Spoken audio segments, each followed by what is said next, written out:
Selamat datang di channel Pemuja Malam. Jangan lupa like, share, and subscribe ya. Terima kasih. Chapter 32. Selingkuh. Dari kejauhan, Monica ikut melihat pertunjukan romantis Gilang dan Gita. Dia kesal, tangannya menggenggam erat. Dalam hatinya dia ingin memberikan pelajaran kepada Gita. Farah, Raka, Vian, Anita dan Bayu bertepuk tangan ketika Gilang dan Gita berhenti berdansa. Kita kaget, langsung melepaskan pegangan tangan Gilang. Sangat romantis, kata Farah dengan nada iri. Seperti di negeri dongeng, tambah Anita. Mimpi jadi nyata. Cinderella, hati-hati loh, berubah jadi buruk rupa lagi, kata Farah sambil terkekeh. Kalian sejak kapan di sini? Wajah Gita memerah karena malu. Semenjak ada dirimu, dunia terasa indahnya. Mereka bernyanyi lalu tertawa. Gita berdesis, dia malu, terus diledekin sahabat-sahabatnya. Makan yuk, gue lapar, kata Farah sambil mengusaha perutnya. Iya nih, di dalam cuma dapat snack doang, lapar banget gue. Oke, cabut cari makan, ajak Bayu. Hari Minggu pagi, Gita, Farah dan Anita janjian hangout. Mereka bertiga pergi ke sebuah bukit terdekat. Mereka ingin menikmati keindahan pemandangan dan juga menikmati udara segar. Bawa makanan gak? Tanya Farah. Cuma makanan ringan sih sama minum, kata Gita. Oke, ayo kita menanjak, seru Farah. Ayo, kita senang-senang, kata Gita sambil meluruskan tangannya ke atas. Mereka bertiga berjalan sambil bercanda. Meskipun capek karena jalannya agak menanjak, Gita menghirup udara dalam-dalam, lalu menghembuskannya perlahan. Segar, katanya sambil membentangkan kedua tangannya. Kita foto-foto dulu yuk, ajak Anita. Ayo. Mereka bertiga langsung ambil posisi lalu berpose. Git, fotoin gue ya. Farah minta difotoin Gita. Oke, gue ambil angle yang bagus dulu. Kita memutarkan ponselnya untuk mencari tempat yang bagus. Kita menurunkan ponselnya. Ketika melihat seseorang yang sepertinya dia kenal, kita meninggalkan kedua temannya tiba-tiba. Dia berlari mengikuti untuk memastikan dia benar atau tidak. Kita, lo mau kemana? Teriak Farah. Sebentar aja, kalian tunggu gue di situ. Jawab kita dengan terus berlari. Kita berjalan menghadap. Dia bersembunyi di balik pohon. Itu benar Prisil kan? Katanya sambil merekam perbuatan Prisil. Kita merekam dengan kedua mata tertutup. Kenapa Prisil tega melakukan itu? Padahal Raka sayang banget sama dia, katanya. Kita sambil meneteskan air mata. Kita menurunkan ponselnya. Prisil, panggil kita ketika dia sudah tidak tahan melihat Prisil bermesraan dengan lelaki. Prisil melepaskan pelukannya. Kaget melihat kita tiba-tiba berada di situ. Allah tega ya, hianatin Raka. Kurang apa, Raka sama lo? Kita menampar Prisil. Lo gila ya, main tampar gue. Prisil memegangi pipi kanan yang ditampar kita. Kegilaan gue belum seberapa, Sil. Gue bisa lebih gila lagi dengan melempar lo ke jurang, kata kita dengan nada tinggi. Sayang, kamu gak apa-apa. Lo jadi cewek kasar banget. Cowok itu mendorong kita. Oh, jadi lo pacarnya Prisil. Kita melihat dari ujung kaki sampai ujung kepala. Iya, gue pacarnya, calon suami dia. Kenapa? Ada masalah? Cowok itu maju memasang badan untuk Prisil. Ah, calon suami. Prisil, jelasin sama gue kalau dia calon suami lo atau apalah itu. Lalu lo anggap Raka itu apa? Kita mencoba meraih tangan Prisil dan ingin sekali menjambaknya. Cowok itu mendorong kita sampai terjatuh. Gue bilang, jangan sentuh dia, ngeyel banget sih. Kita, teriak Farah sama Anita. Mereka berdua berlari lalu membantu mereka berdiri. Siapa lo? Berani dorong-dorong sahabat gue? Farah mendorong pacar Prisil. Dia yang mulai menampar dan mengganggu pacar gue, katanya dengan membentak. Lo kan cowok, masa main tangan sama cewek? Harusnya lo tanya baik-baik keduanya, kata Anita. Benar, sahabat kita ini gak mungkin melakukan itu tanpa sebab, kata Farah lagi. Memang teman lo itu yang berandalan, mengganggu kenyamanan orang lain, kata Prisil sambil tunjuk-tunjuk kita. Gak usah tunjuk-tunjuk, Farah menurunkan tangan Prisil. Gue gak akan mengganggu lo kalau lo itu gak brengsek, Sil. Amarah kita semakin memuncak. Dia ingin menjambak Sisil, namun ditahan sama Farah dan Anita. Sayang, ayo kita pergi. Bisa-bisa kita gila ngeladeni dia.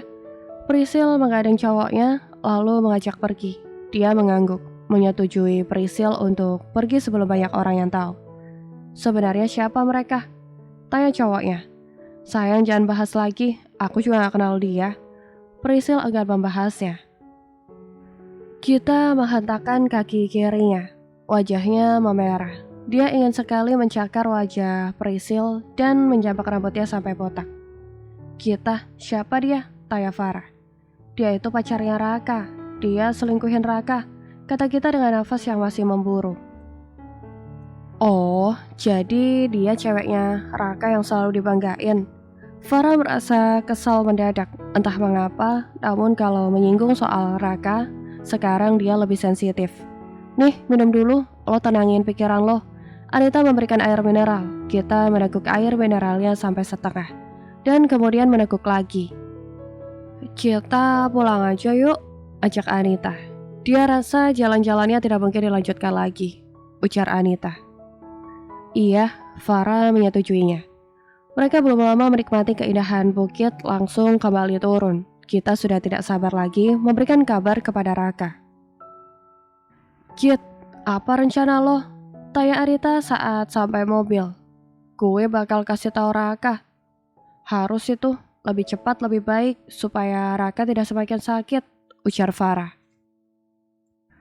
Tapi, apa kalian gak kasihan sama Raka?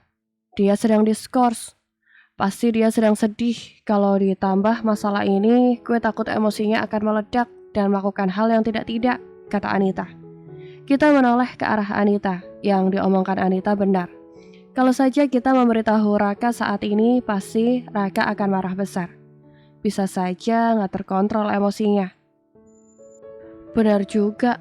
Terus gue harus bagaimana? Kita menyadarkan tubuhnya. Tunggu sampai dia udah masuk sekolah dan usahakan moodnya sedang bagus, jadi tingkat kemarahannya bisa menurun. Jelas Anita lagi. Kok bisa ya dia selingkuhin Raka? Padahal kalau gue lihat dia sayang banget sama ceweknya. Farah tidak habis pikir kenapa pacarnya Raka mengkhianati Raka. Gue juga gak habis pikir kenapa dia bisa sejahat itu, kata kita. Ya begitulah, kalau orang gak pernah bersyukur. Sudah punya satu yang setia, baik, masih saja kurang.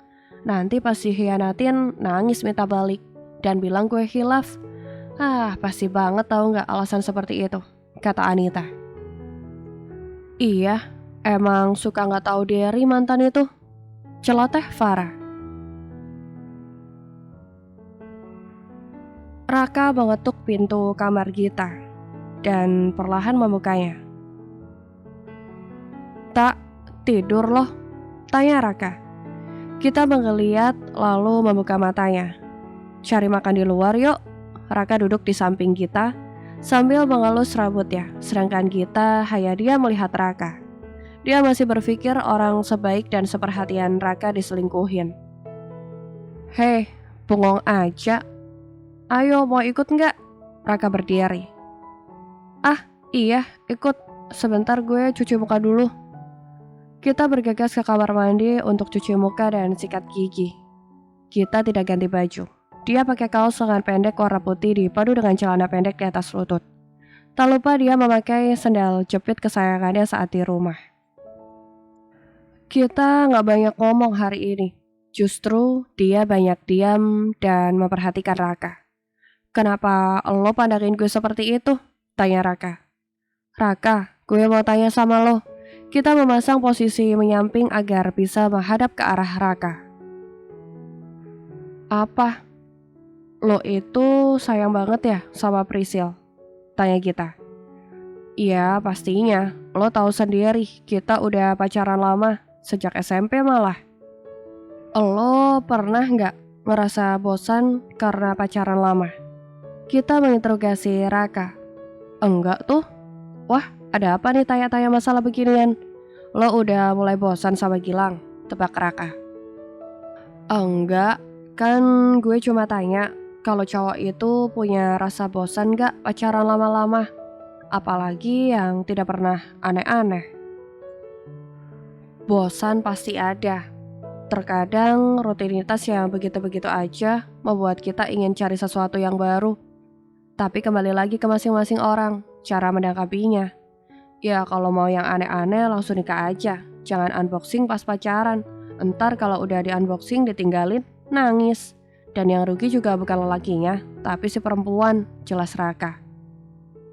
Dan laki-laki yang benar-benar mencintai pacarnya itu akan menjaga, bukan merusaknya, tambah Raka. Benar juga, apa masih ada cowok yang baik kayak gitu? Sebelah lo ini contohnya, kata Raka dengan bangga. Tapi kak, seandainya nih ya, kalau Prisil selingkuh, apa yang akan lo lakuin? Cari yang lain, perempuan gak cuma dia doang, katanya dengan santai. Segampang itu, kita heran. Ya mau gimana lagi, kalau dia selingkuh, tandanya dia sudah tidak mau bareng sama lo. Dipaksa juga hanya bikin sakit hati. Obat selingkuh itu susah, kalau bukan dia sendiri yang mau sembuh. Gak baik berarti buat ibu dari anak-anak, katanya masih santai. Bisa gitu santai nanggepinnya. Kita melipat kedua tangannya di dada sambil menghadap ke depan. Dia heran dengan pemikirannya Raka. Harusnya dia marah, tapi dia tetap santai. Yuk turun. Raka melepas sabuk pengamannya lalu turun. Manusia langkah kayak lo kok disia-siain, harusnya dilestarikan. Kita ngedumel sendiri. Kita dan Raka berjalan berjajaran. Kita terus curi pandang sama Raka. Rasanya masih belum terima dengan pemikiran Raka. Raka, di sini. Kita menghentikan langkahnya saat mendengar suara yang tak asing di telinganya. Oke. Kita menarik ke meja Raka, lalu dia ngumpet di belakang Raka. Lo kok gak ngomong perginya sama Kak Gilang sih? Kita menabok punggung Raka. Sakit memangnya kenapa kalau lo tahu kita mau makan bareng dia? Lo mau dandan ke salon, pakai rok gitu? Ejek Raka. Lo ya kak, seenggaknya gue mandi pakai parfum biar wangi. Lah ini, kusemburik. Kita ngomel. Kalian berdua bahas apaan sih? Kenapa gak langsung duduk? Gilang nyamperin Raka sama Gita. Si Gita malu gak mandi datang ke sini. Malu ketemu lo, kata Raka. Seketika Gita memukul Raka lagi. Dia selalu saja malu-maluin dirinya. Gilang menarik tangan Gita. Lo tetap cantik kok. Bahkan mandi setahun sekalipun lo tetap cantik di mata gue, gombal Gilang. Tuh, dengar kekasih tercinta lo, kata Raka sambil meninggalkan Gita sama Gilang. Kak, beneran nih gue ikut duduk sama kalian. Muka gue burik banget, mana ada Kak Bayu lagi. Gue balik aja ya, kita memutar badannya mau pulang. Gilang menahan lalu membalikkan badan Gita. Dia menggandeng Gita ke tempat makan. Mau makan apa? Tanya Gilang. Ayam bakar apa ikan bakar ya? Bingung, kata Gita sambil memegang dagunya. Mbak, tambah ikan bakar sama ayam bakar satu-satu ya, kata Gilang sambil melambaikan tangannya. Kita tersenyum. Soal makanan, Gilang tidak pernah membiarkan kita bingung memilih. Dia akan membelikan semuanya. Ini minum dulu, tadi udah gue pesenin lemon tea. Gilang menggeser lemon tea dari hadapannya ke hadapan Gita. Kenapa lo gak sekalian pesenin gue sih, Lang? Kata Raka. Lo kan bisa pesan sendiri. Wah, lo pilih kasih banget ya. Raka menggelengkan kepala. Pilih kasih gimana? Orang kasih gue cuma buat kita. Raka mengedipkan mata kirinya, membuat kita rasanya mau melayang. Dia menahan senyum dengan menggigit bibir bawahnya. Idih, bucin. Bayu bergidik. Bodoh, daripada lo jomblo akut, ejek Gilang. Sembarangan, jomblo gue berkualitas ya. Emang jomblo yang berkualitas itu yang seperti apa, Kak? Tanya kita dengan nada mengejek. Yang ganteng, baik, pintar, perhatian, peduli sekitar. Sepertinya itu lebih ke buaya kali ya. Semua orang dibaikin dan dibikin baper, ujar kita. Bayu mah buaya darat yang menyamar jadi kucing, kata Raka. Apa kata lo pada deh? Gue mau makan, lapar. Bayu langsung mulai makan saat pesanannya datang. Gilang tersenyum. Dia memotong cumi-cumi bakarnya, lalu menyuapi ke kita. Gilang meminta kita membuka mulutnya. Kita tersenyum lalu membuka mulutnya. Tak, makan makanan punya lo sendiri. Lama-lama Gilang kurus kering, setiap makan diambil lo semua.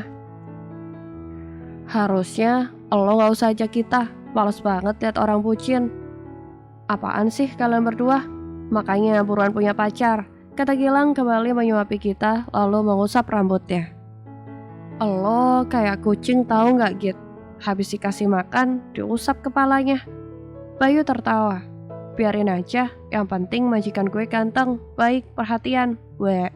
Kita menjulurkan lidahnya. Bersambung.